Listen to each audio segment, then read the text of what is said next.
seorang siswa SMP di Tangerang Selatan, Banten, yang diduga menjadi korban bullying atau perundungan, meninggal dunia. Korban meninggal setelah sepekan dirawat intensif di rumah sakit di kawasan Jakarta Selatan. Isak tangis keluarga tak terbendung di pemakaman keluarga di Ciater Maruga.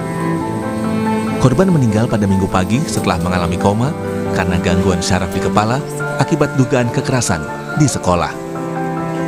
Keluarga menuntut keadilan agar pelaku ditangkap. Kalau nggak sadar dari hari Selasa. Iya. Nggak ada perkembangan. Iya, nggak ada perkembangan. Senin masih bisa bicara, bisa ngobrol-ngobrol, masih bisa. Kita memberi sanksinya buat sekolah aja, sama dari KPI kan kata mau memberi sanksi. Sama pihak sekolah gimana tanggapannya untuk sanksi-sanksi yang diberikan ke pelaku. Berarti pihak keluarga menyerahkan langsung aja Iya. ya? Kita lebih fokus ke sini aja. Kuasa hukum keluarga korban bilang bersama KPAI dan Dinas Pendidikan Tangerang Selatan telah melaporkan kasus dugaan bullying yang mengakibatkan korban meninggal ke polisi. Baru dikabarin jam 6 pagi setelah sholat subuh, dikabarin bahwasannya jam udah nggak ada. Sampai saat ini kemarin kita nanya ke pihak PPA Polres, bahwasannya ini laporan itu dari KPAI, Bang. KPAI sendiri yang bikin laporan. Dari UPTD PPA juga bilang, Dindik pun juga bilang katanya laporan karena viral.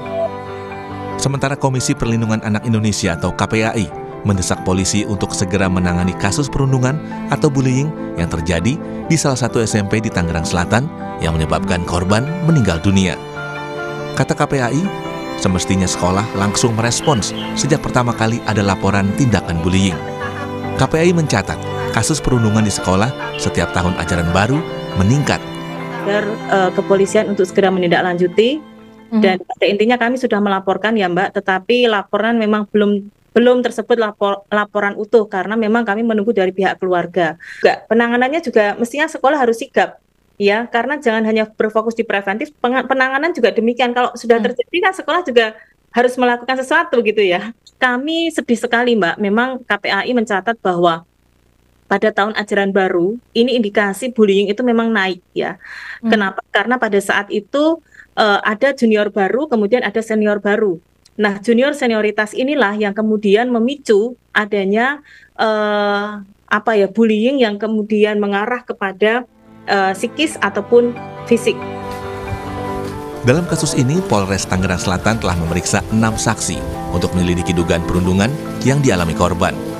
Polisi juga mengusut apakah sakit yang diderita korban berkaitan dengan tindak kekerasan yang dialaminya di sekolah. Ini kami berinisiatif dari awal dari Polres Tangerang Selatan tanpa adanya laporan polisi maupun keterangan dari orang tua korban, kami sudah melakukan rangkaian penyelidikan. Berarti sudah ada pemeriksaan Pak, saksi-saksi ya, terkait? Saat ini yang kami sudah periksa sudah total ada 6 orang saksi yang kita lihat, kita perkirakan mengetahui tentang adanya peristiwa dugaan tindak pidana ini. Korban diduga dirundung teman sekolahnya sejak masa pengenalan lingkungan sekolah pada Oktober 2025. Akibatnya, korban harus menjalani perawatan intensif karena gangguan syaraf di kepala yang berimbas pada mata dan kesehatannya. Eka Marlupi, Kompas TV Tangerang Selatan, Banten.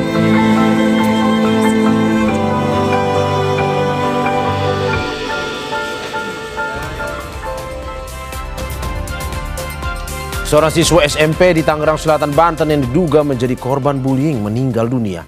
Korban meninggal setelah sepekan dirawat intensif di rumah sakit kawasan Jakarta Selatan. Apa yang membuat aksi perundungan kerap terjadi di lingkungan pendidikan? Dan bagaimana proses hukumnya yang harus memperhatikan kepentingan anak di bawah umur? Kita bahas bersama Komisioner KPAI Diah Puspitari ini. Selamat pagi Bu Diah. Iya, selamat pagi sebentar. Oke, terima kasih Bu Diah sudah bergabung di Dialog Sapa Indonesia Pagi pada hari ini. Dan juga bersama kita Kabar Reskrim Polri 2008-2009 Komjen Purnawirawan Susno Duaji. Pak Susno, selamat pagi. Selamat pagi Mas Mario. Terima kasih Pak Susno sudah bergabung di Dialog Sapa Indonesia Pagi juga. Pak Susno, saya duluan ke Anda. Bagaimana Anda melihat bahwa kasus perundungan terjadi lagi dan bahkan memakan korban jiwa? Baik, pertama kita ucapkan duka cita kepada keluarga korban atas peristiwa ini. peristiwa perundungan atau bullying ini terjadi seperti nggak ada endingnya dan semakin keras. Ya. Dan terakhir mengakibatkan korban jiwa, termasuk di SMA 72. Itu katanya akibat perundungan juga karena untuk balasnya dia sampai buat bom 7. Nah ini sudah sangat memprihatinkan untuk Indonesia. Ini tantangan bagi sekolah, bagi orang tua, bagi KPAI. Ini tidak cukup diselesaikan oleh Polri. Kalau Polri kan menyelesaikan masalah setelah terjadi pidana. Dan ini kita bersyukur Polres Tangerang Selatan belum ada laporan tapi sudah menangani. Ya. Tapi harus lebih cepat dari itu. Sekarang kan baru 6 saksi yang diperiksa. Guru harus diperiksa, harus dimintai pertanggungjawaban. Kemudian bagaimana mengatasi ini? Nah, mengatasi ini kan sudah ada instruksi dari Kementerian Pendidikan zaman dulu ya, tahun berapa lupa saya, bahwa sekolah itu harus zero daripada kekerasan. Harus membuat saluran laporan yang bisa direct ke sekolah atau direct ke KPAI kalau ada siswa yang dibullying. Dan saluran itu harus sedemikian rupa, tidak diketahui oleh siapapun siapa yang lapor. Nah, sekarang bagaimana tindakan hukumnya? Tindakan hukumnya jelas karena ini masih anak-anak, maka ini dikatakan adalah anak bermasalah dengan hukum. ABH, ya? Peradilannya pun tunduk pada peradilan anak gitu. Kemudian ancaman hukumannya tetap lebih ringan. Tetapi apapun juga yang terjadi, hal ini pertama harus diberikan keadilan kepada keluarga korban atau kepada korban, dan ini tidak boleh terjadi.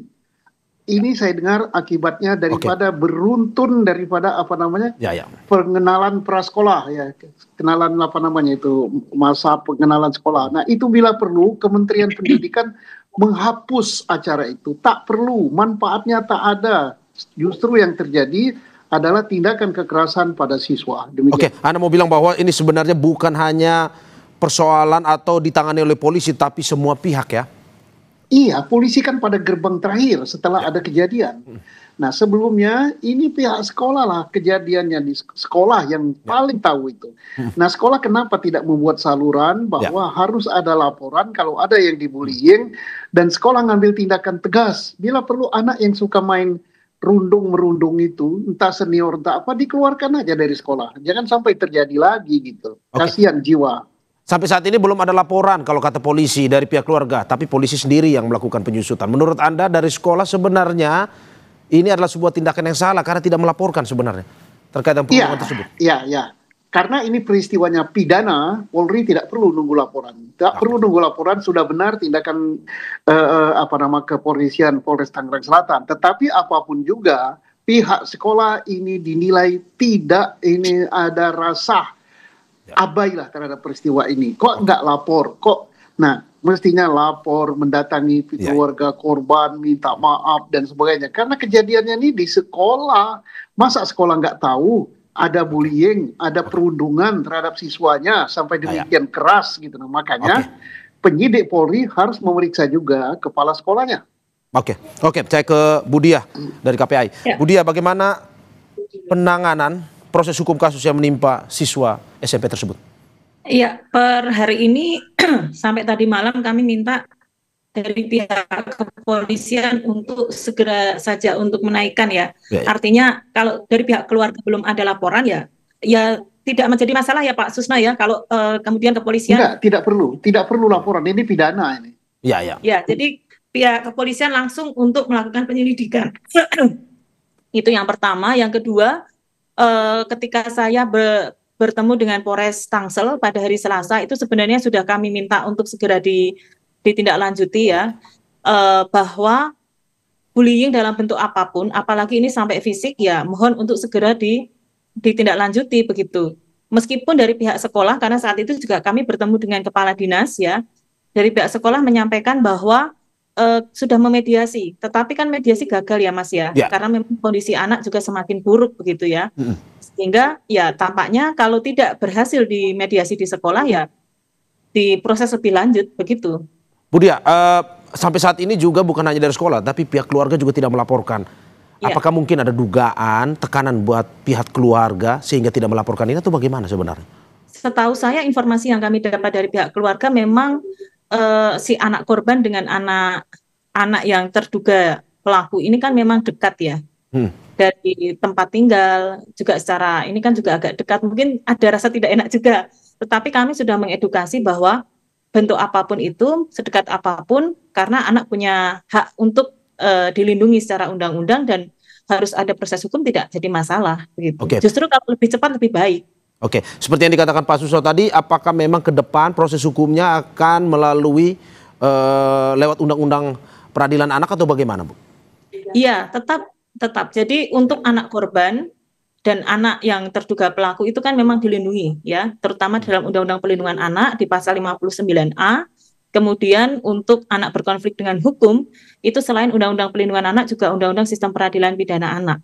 Jadi nggak usah khawatir ya, sebenarnya di dalam penegakan hukum di Indonesia ini kan sudah mengukur, walaupun memang seperti kata Pak Susno tadi, perilaku anak-anak kita hari ini memang sangat berbeda ya, jauh lebih ini daripada sebelum-sebelumnya. Tetapi ya bagaimanapun juga karena ini masih anak di bawah umur, memang ada perlakuan yang berbeda dari orang dewasa. Oke, apakah nanti akan dimasukkan ke rumah detensi atau bagaimana proses hukumnya, Bu?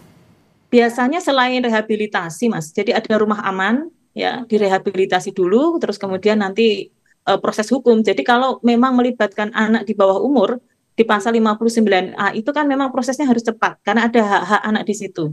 Ya. Nah, yang kedua nanti kita lihat. Jadi memang ada tingkatan restoratif justice itu ada diversi. Ya. Dan kalau diversi gagal juga masuk di penyelidikan di P21 ya Pak Susno ya. Kemudian nanti juga ada diversi juga di situ. Jadi diversi yang dilalui anak ini nanti sampai 3 kali. Dan itu pun juga ada konsekuensi hukum, betul ya Pak ya? Iya. Oke. Saya kembali ke Pak Susno. Pak Susno, melengkapi apa yang disampaikan oleh Bu Diah tadi, proses hukum penanganan anak ini seperti apa? Pertama, dia tunduk kepada undang-undang tentang perlakuan pidana oleh anak. Kedua, hukum acaranya tersendiri peradilan anak. Nah, untuk kasus ini korbannya korban nyawa. Saya mohon kepada Polres Tangerang Selatan agar cepat, karena ada ketentuannya harus diproses lebih cepat. Tidak perlu menunggu laporan baik dari keluarga, dari korban, ataupun dari KPAI. Ini bukan delik aduan, ya satu. Yang kedua, segera saja proses, kemudian sesuai dengan ketentuan perundangan peradilan anak. Ketiga, tentang tentang damai ya, justice tadi, itu tetap harus diproses secara hukum, karena ini bukan saja misalnya mengakibatkan cedera, luka dan sebagainya, ini nyawa. Nah, tentang adanya misalnya ketentuan pihak keluarga daripada anak yang bermasalah dengan hukum mendekati pihak keluarga korban, itu tidak masalah, misalnya memberikan bantuan atau itu termasuk hal-hal yang meringankan, yang beritikat baik. Tetapi bukan berarti bahwa proses hukumnya menjadi tidak ada. Ini nyawa melayang. Ya, bagian dari memberikan efek jerah juga ya.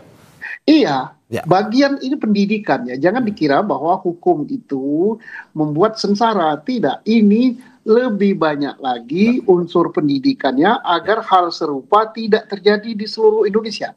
Saya yakin di seluruh Indonesia banyak hal seperti ini, tapi yang terangkat ke permukaan hanya ini gitu. Nah, yang lain banyak ini. Nah, ini catatan juga untuk pihak pendidik, pihak sekolah gitu. Sekolahnya ini kalau terjadi demikian, ini sekolah bermasalah. Ada instruksi, saya ulangi lagi, dari Kementerian Pendidikan tentang sekolah zero kekerasan. Apakah dia sudah melakukan tindakan apa yang dilakukan oleh sekolah ini supaya tidak ada zero kekerasan di sekolahnya? Oke, saya kembali ke Bu Diah. Bu Diah, saya baca data Komisi Perlindungan Anak Indonesia itu dan Jaringan Pemantau JPPI, kekerasan terhadap anak meningkat tajam pada tahun 2024 dan kenaikan lebih dari 100% dibandingkan tahun 2023. Di tahun 2025 ini bahkan 31%-nya itu adalah perundungan. Kenapa bisa terjadi seperti ini, Bu? Dan apalagi seperti yang disampaikan oleh KPAI juga, di tahun ajaran baru kekerasan itu meningkat. Ya, jadi kami kan setiap tahun menganalisis ya Mas, dan sebenarnya sudah sejak bulan Oktober itu kami memberikan alarm karena kondisi tahun 2025 berbeda dengan 2024. Anak-anak yang mereka melakukan perundungan dan juga yang dibully itu kan semakin banyak, dan memang awalnya dari mulai tahun ajaran baru, Mas. Jadi di bulan Juli, bulan Agustus. Di situ ada senioritas, ada junioritas. Kemudian akan memuncak di bulan September, Oktober, dan November. Ada apa? Kenapa di sini memuncak? Karena memang di situ sudah ada adaptasi, kemudian anak mungkin sudah berinteraksi banyak. Dan ingat, di bulan Desember itu hampir sebagian besar geng sekolah di seluruh Indonesia itu sedang rekrutmen, gitu, Mas. Itu kajian kami, bahkan secara ilmiah ya, secara ilmiah juga sudah kami teliti, hampir seluruhnya sekolah itu kan memiliki geng. Itu mau kita tutupi apa tidak lah. Dan sebagian besar mereka akan rekrutmen di bulan Desember. Maka di bulan September, Oktober, November itu adalah puncak-puncak bullying. Tetapi kemarin kami sampaikan bahwa perilaku anak-anak kita hari ini itu sudah sangat destruktif. Cara mereka membalas, cara mereka kemudian melampiaskan itu jauh berbeda. Ya, dan salah satunya adalah dengan menyelakai orang lain, baik secara spontan ataupun juga sudah terencana, seperti yang mungkin di SMA 72 ya. Nah, kemudian kami juga melihat bahwa apa yang kurang di sekolah, ya, kita kan sudah punya Permendikbudristek-Dikti, tetapi sampai saat ini TPPK yang di sekolah itu kan belum berjalan dengan maksimal, Mas, dan itu sudah kami sampaikan ke Pak Menteri dan direspon oleh Pak Menteri Pendidikan. Kemudian kami juga meminta tidak hanya itu, orang tua pun juga lebih aware, Mas. Karena anak-anak ini di sekolah kebanyakan juga membawa persoalan dari rumah. Nah, persoalan dari rumah ini yang kemudian orang tua harus berkomunikasi dengan pihak sekolah. Sehingga kalau misalnya ada sesuatu, itu bisa terkomunikasi dengan cepat. Bu Dia, kenapa pada akhirnya ada kecenderungan saat tahun ini anak lebih keras ataupun lebih tega melukai temannya sendiri? Ya. Alasannya apa? Ya, faktornya adalah media sosial, Mas. Kita tidak memungkiri. Media sosial hari ini sangat dekat sekali mempengaruhi pola pikir anak. Katakanlah game online, tidak hanya itu ya, game online, terus kemudian aplikasi film, kemudian juga aplikasi yang lain ya. Mungkin saya tidak bisa sebutkan satu persatu. Bahkan anak-anak kita ini percaya apa tidak, mereka banyak sekali yang membuka aplikasi kekerasan ataupun suicide. Nah, itu yang sebenarnya sudah kami sampaikan jauh-jauh hari bahwa kita khawatir bahwa parenting di rumah itu sekarang tergantikan oleh media sosial. Meminjam perkataan Pak Susno juga bahwa peran sekolah dalam kasus ini terlihat abai. Menurut Anda seperti itu? Apakah memang selama ini KPI menemukan permasalahan bahwa sekolah ini banyak yang tidak mau lapor sebenarnya kalau ada kasus perundungan di dalam lingkungannya? Ya, ada seperti itu, Mas. Bahkan kami ketika turun ke sekolah, kami akan sampaikan ke sekolah bahwa sekolah yang baik itu bukan sekolah tanpa masalah, tapi sekolah yang menyelesaikan masalah dengan seadil-adilnya. Bahkan kami sampaikan kepada kementerian juga, mohon bisa di-replace semuanya, bahwa sekolah yang baik itu bukan sekolah yang tanpa masalah. Jadi sekolah yang bisa menyelesaikan masalah. Ya, salah satunya adalah misalnya ada bullying dan lain sebagainya, itu gimana nih sekolah ini bisa nggak menyelesaikan? Rata-rata kan mereka hanya menutupi mungkin ya. Kemudian ya sudahlah, itu kan biasa anak dan menganggap remeh. Nah, itu yang bahaya di situ. Gitu. Saya kembali ke Pak Susno. Pak Susno, bagaimana Anda melihat bahwa tahun ini cara kekerasan yang dilakukan anak terhadap anak yang lain itu lebih keras dibandingkan tahun-tahun sebelumnya? Kalau tadi Bu Dia bilang media sosial salah satu penyebabnya juga. Menurut Anda seperti apa? Bagaimana sebenarnya kita menghentikan ini? Baik, saya sangat tertarik dengan pernyataan Bu Dia bahwa pada saat-saat penerimaan murid baru, disitulah awal daripada bullying atau awal daripada adanya perundungan. Kemudian tadi ada perkataan juga bahwa tiap sekolah itu ada geng. Nah, ini tanggung jawab daripada pimpinan sekolah, kepala sekolah dan gurunya. Bagaimana dia bisa menghabiskan geng-geng yang ada di sekolah dan perekrutan daripada siswa baru untuk masuk ke gengnya. Biasanya kalau siswa baru tidak mau masuk di dalam geng yang dibuat oleh anak-anak sekolah itu, maka dia akan dibully, dibully dan akan dirundung. Nah, ini yang bisa menyelesaikan ini kepala sekolah dan guru-gurunya. Jadi jangan menganggap hal ini bahwa biasa itu anak-anak nggak boleh. Dan ini juga geng-geng ini sampai mengganggu proses belajar dan mengajar. Mengapa? Misalnya, anak yang boleh mengikuti kegiatan ekstrakurikuler tertentu ditentukan oleh geng itu. walaupun misalnya seorang anak punya kemampuan main basket atau main bulu tangkis atau bermusik, maka dia tidak akan masuk dari ekstrakurikuler itu kalau dia tidak masuk di dalam geng itu. Nah, yang bisa tahu hal ini, yang bisa kenal hal ini adalah sekolah. Jadi kita udah tahu penyebab bullying itu apa. Penyebab bullying yang terbesar itu adalah geng dan perekrutan geng. Nah, makanya bisa nggak sekolah menyelesaikan ini? Nah, Kementerian Pendidikan telah memerintahkan itu, membuat untuk ada saluran laporan yang tidak diketahui oleh siapapun juga, langsung ke KPAI ataupun ke pihak sekolah, bahwa ada peristiwa, ada sesuatu yang tidak beres di sekolah itu. Nah, ini mohon agar Dinas Pendidikan, ya, Dinas Pendidikan Kabupaten Kota, Dinas Pendidikan Provinsi untuk SMA, itu mengecek apakah ketentuan tentang laporan itu telah dibuatkan saluran untuk laporan supaya bisa diketahui bahwa di sekolah itu ada masalah apa tidak. Oke, saya ke Budia. Budia, selain mencelakakan orang, kasus perundungan ini, saya catat juga dari data KPAI, ada 25 siswa selama tahun 2025 ini sampai Oktober kemarin itu mengakhiri hidupnya atau suicide akibat terkena perundungan tersebut. Seberapa destruktifnya merusak psikis seorang anak? Ya, jadi begini, dari 25 kasus itu ya, sudah kami analisis, sebagian besar faktornya karena bullying, Mas. Ya. Mereka melakukan suicide itu karena bullying. Kemudian kalau kita melihat, ya kita belajar dari SMA 72 ya. Sampai detik ini belum ada yang mengatakan bahwa apakah itu ada kaitannya dengan suicide. Kami sudah menyampaikan itu sebenarnya mewanti-wanti Polda Metro Jaya. Coba dicek apakah memang ada kaitannya ya. Terus yang kedua, ada faktor mereka itu ingin live ini ya, IG dan lain sebagainya. Pada proses mereka suicide, Mas. Itu kami temukan. Nah, kita melihat garis merahnya. Apakah ini ada kaitannya dengan mereka ingin menunjukkan kepada orang lain atau orang yang membuli ataupun siapa saja yang menganggap remeh dia, sehingga ini loh aku berani melakukan ini. Dan ternyata di tahun 2025 ini semakin besar yang arah ke sana. Salah satunya indikasinya adalah mengakhiri hidup di tengah-tengah kerumunan ataupun di tengah-tengah kehidupan dunia maya ya, misalnya live Zoom, live IG, live media sosial dan lain sebagainya. Nah, terus yang kedua, apakah ini ada kaitannya juga dengan anak-anak ingin menunjukkan? Iya, karena mereka menulis surat juga, Mas. Beberapa anak itu menulis surat sebelum mengakhiri hidup.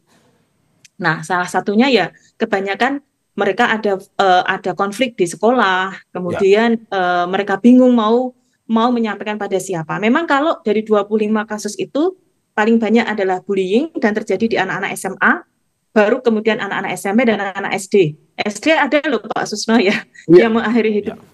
Kemudian faktor yang kedua selain bullying adalah pengasuhan, Mas, dalam keluarga. Dan yang terakhir adalah faktor asmara. Oke. Saya akhirnya kita masuk ke kesimpulannya untuk apa yang disampaikan oleh Pak Susno tadi. Apa sebenarnya, Bu, kepada sekolah yang paling pertama, pihak paling pertama tahu terkait dengan ini? Apa dasaran dari KPAI terhadap sekolah pada akhirnya jika memang mengabaikan ini? Satu begini, guru itu sekolah harus punya asesmen awal, Mas. Setiap anak masuk sekolah, tahun ajaran baru ataupun anak dari SD ke SMP atau SMP ke SMA, itu harus ada need assessment. Saya pun pernah jadi guru, Mas, di tahun 2009, dan itu sudah saya lakukan saat itu ya. Apalagi hari ini, mestinya kan semua sekolah sudah bisa melakukan itu. Kita menghadirkan profesional ya, dan ini juga bagian dari pengembangan diri anak. Dari asesmen itu bisa ketahuan mana anak yang memang dia bermasalah di rumah, mana yang mengalami kecenderungan yang berbeda, dan mana kemudian anak ini yang masuk kelompok rentan. Sebaiknya sekolah, berkali-kali saya ingatkan di kementerian dan juga di sekolah, bahwa buat kelompok rentan. Jadi anak-anak yang mohon maaf mereka terpisah dari orang tua, ya kan?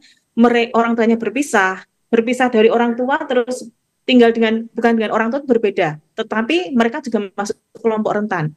Kemudian secara ekonomi, dan mohon maaf, sasaran bullying itu kan bisa dilihat ya Pak Susno ya. Ada orang yang berpotensi untuk dibully, ada, Mas. Ada mohon maaf dari fisik, dari psikis, atau mungkin dari kepandaian yang yang berbeda dengan teman-temannya, dia pendiam, secara fisik mungkin lebih kecil atau besar, itu kan memang berpotensi. Nah, seharusnya sekolah itu punya itu, dan itu dilakukan oleh guru kelas, guru BK. Baru kemudian sekolah mereview nih. Jadi kalau menangani anak kan bukan anak yang bermasalah saja. Terusnya anak yang jadi korban bullying itu juga diajak, ataupun anak yang berpotensi untuk dibully itu juga diajak komunikasi, di konseling gitu ya. Nah, baru kemudian itu untuk awal, Mas. Nah, kemudian yang kedua, selain sosialisasi itu bisa nggak menghadirkan sekolah itu sebagai ruang yang setara. Setara dalam artian begini, di sekolah ini nggak ada yang paling kaya loh. Di sekolah ini meskipun anak kepala sekolah dia tetap murid. Di sekolah ini dia anak pejabat apapun tetap murid gitu loh. Sama rata ya? Nah itu kan mestinya dipahami. Dan yang terakhir adalah buat kebijakan sekolah yang nir kekerasan, bukan nir kekerasan itu susah, nir dengan toleransi, zero toleransi. Dalam artian anak-anak saling respect to the other, menghargai dan disibukkan gitu loh Mas. Gitu, disibukkan dengan aktivitas yang positif. Saya ke Pak Susno, kalau saat ini polisi sudah meminta keterangan beberapa saksi, ada 6 saksi. Kalau misalkan polisi menemukan ada pembiaran oleh pihak sekolah terhadap bullying tersebut, bagaimana proses hukum? Apakah bisa diproses hukum jika ada pembiaran tersebut? Iya. Karena orang yang membiarkan sesuatu kejahatan, yang mengetahui satu kejahatan tidak mengambil satu langkah, itu bisa diproses. Jadi makanya pihak sekolah pun harus diperiksa, guru apa langkah yang dilakukan guru terhadap bullying yang terjadi di sekolahnya, apakah telah mengambil tindakan yang cukup. Kalau mungkin misalnya sudah pernah terjadi seperti itu dan guru tahu gitu, membiarkan itu pembiaran dalam suatu kejahatan. Nah kemudian kita mohon juga tadi tentang apa yang disampaikan Budia, tentang sekali lagi saya ulangi, perekrutan untuk menjadi anggota geng sekolah itu terjadi saat penerimaan murid baru. Nah ini masa sekolah nggak waspada, masa sekolah nggak ngawasi, mestinya begitu ada terjadi gini, sekolah mengadakan cek ngisi belangko kepada siswa, apakah Anda pernah diminta untuk menjadi anggota geng di sekolah ini, ataukah di sekolah ini ada geng. Bagi anak-anak atau siswa yang dirikan geng atau direkrut untuk geng langsung ditindak. Udah. Berarti memang harus sedetail itu ya, dalam arti untuk pemeriksaan untuk menghentikan bullying ini di sekolah ya Pak ya? Iya, karena bullying itu kan kebanyakan kan berawal daripada geng-geng itu. Nah tadi penyebabnya apa, siapa yang rentan itu, itulah yang harus ditangani oleh pihak sekolah, mengadakan konseling. Tadi Budia udah lengkap sekali. Dari segi ekonomi, dari segi bentuk tubuh, dari segi akademis dan sebagainya. Orang-orang seperti itu tentunya sih sekolah punya data, dan anak-anak seperti itulah yang harus pada jam-jam tertentu didekati, ditanyakan, apakah kamu dibullying, apakah kamu ditekan dengan apa-apa, siapa dan sebagainya. Siapa yang melakukan harus ditindak oleh sekolah. Saya ke Budia. Budia, tadi sekolah sudah, apa yang harus dilakukan orang tua dan juga polisi terkait dengan pencegahan ini? Sosialisasi seperti apa yang perlu dilakukan? Ya, yang pertama begini, sekolah yang baik itu kan tidak hanya untuk anak, Mas. Jadi selalu melibatkan orang tua juga. Ada misalnya pertemuan orang tua dan lain sebagainya. Meskipun yang datang paling banyak ibu-ibu ya, tetapi komunikasi itu tetap penting. Dalam artian orang tua, sekolah menyampaikan perkembangan kepada orang tua menyambut dengan meng-cross check. Oh benar nih di sekolah, di rumah juga kayak gini. Dan orang tua juga mohon maaf, jangan merasa bahwa omongan anak itu yang kita hanya mendengar omongan anak juga, kita juga percaya omongan yang disampaikan guru, tetapi guru juga harus punya apa ya istilahnya, kalau orang Jawa itu handar beni. Artinya guru pun juga tidak serta-merta hanya percaya pada anak, tapi juga harus percaya ke orang tua. Jadi kesalingan inilah yang membuat komunikasi itu lebih efektif. Nah yang kedua, untuk sosialisasi saya kira Mas kita tuh nggak kurang-kurang loh sosialisasi itu. Tetapi ingat bahwa memahamkan pada setiap manusia ataupun kita bahwa bullying is crime itu susah. Nah, kita harus punya mindset yang sama bahwa bullying is crime. Jadi jangan sampai bullying itu jangan sampai kita berurusan dengan bullying dan jangan sampai bullying itu merembet ke yang lain. Nah, kalaupun ada yang menjadi korban, ayo segera diselesaikan. Laporkan. Berani ngomong, berani lapor. Nah, terus kemudian kalau misalnya melihat bullying jangan diam, karena diam pun juga sama saja tadi seperti Pak Susno menyampaikan, diamnya kita melihat bullying itu sama saja melakukan. Ya, di dalam pasal 76C itu jelas Pak, pembiaran itu. Pembiaran di Undang-Undang Perlindungan Anak. Jadi sebenarnya bisa ada konsekuensi hukumnya, Mas, gitu. Oke, dan juga komunikasi antara guru dan orang tua ini harus lebih lancar ya terkait dengan untuk mencegah atau mitigasi terhadap pembulian ini ya Bu ya? Betul. Logikanya begini, orang tua dan guru ini kan orang dewasa ya. Ya. Pembicaraan orang dewasa itu frekuensi dan gelombang elektromagnetiknya itu lebih mudah daripada, mohon maaf, orang tua dengan anak ataupun guru dengan anak. Jadi mestinya kedua belah pihak ini saling bisa memahami. Kalau komunikasi dengan efektif kan tidak ada salah paham gitu. Oke, Pak Susno terakhir, singkat saja terkait dengan pencegahan ini, apa yang harus dilakukan oleh polisi khususnya untuk sosialisasi, untuk mitigasi ke depan terkait dengan pembulian? Oke, apa yang dilakukan oleh Polri, melakukan penyidikan untuk memproses anak bermasalah dengan hukum terkait dengan perbuatan bullying atau perundungan, itu adalah sosialisasi, itu adalah pendidikan, itu adalah berdampak bagi yang lain, baik kepada guru, baik kepada siswa, agar jangan melakukan hal seperti itu. Yang kedua, saya tertarik dengan apa yang disampaikan Bu Dia yang terakhir tadi, guru yang mendiamkan masalah ini, termasuk tanda-tandanya tidak melaporkan peristiwa ini bisa dianggap pembiaran. Dalam undang-undang tentang perlakuan anak ini juga bisa dikenakan, dalam tindak pidana hukum pidana kita juga bisa kena hukum. Jadi harus diproses gurunya, jangan didiamkan. Oke, jadi tidak hanya menjadi pelaku tetapi juga bagian-bagian seperti guru yang diketahui melakukan pembiaran bisa masuk juga terhadap proses hukum ini ya Pak Susno ya? Ya, oke. Betul. Terima kasih atas apa yang disampaikan Komisioner KPAI Dia Puspitarini dan juga Barreskrim Polri 2008-2009 Komjen Purnawirawan Susno Duaji.